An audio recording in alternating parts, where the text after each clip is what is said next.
Odia calendar ଅନୁଯାୟୀ ପଣା ସଂକ୍ରାନ୍ତି ହେଉଛି ଆମର ନବବର୍ଷ। ଏହି ଦିନଟି ଆମ ସଂସ୍କୃତି, ପରମ୍ପରା ଏବଂ ପରସ୍ପର ମଧ୍ୟରେ ସ୍ନେହ ବାଣ୍ଟିବାର ଏକ ମାଧ୍ୟମ।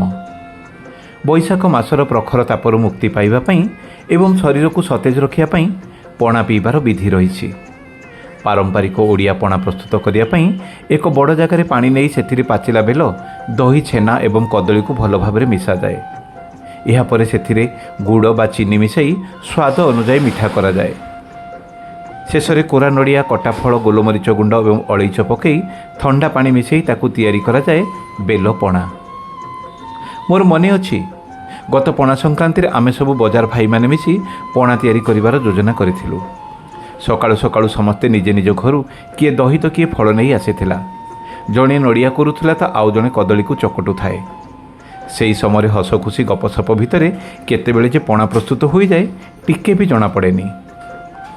ସବୁଠାରୁ ବଡ଼ ଖୁସି ଥିଲା ସମସ୍ତଙ୍କୁ ଡାକି ପଣା ପିଇବା। ରାସ୍ତାରେ ଯାଉଥିବା ଲୋକକୁ ଅଟକାଇ ଯେତେବେଳେ ଆମେ ସେହି ଶୀତଳ ପଣା ଗ୍ଲାସ୍ଟି ବଢ଼ାଇ ଦେଉଥିଲୁ, ସେମାନଙ୍କ ମୁହଁର ତୃପ୍ତି ଦେଖି ମନଟା ଶାନ୍ତିରେ ଭରି ଯାଉଥିଲା।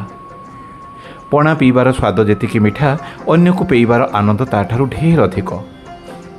ପଣା ଗ୍ଲାସ୍ରେ କେବଳ ଛେନା କଦଳୀ ନଥାଏ, ଥାଏ ଢେର ସାରା ଭଲ ପାଇବା ଆଉ ଆପଣାପଣିଆର କଥା।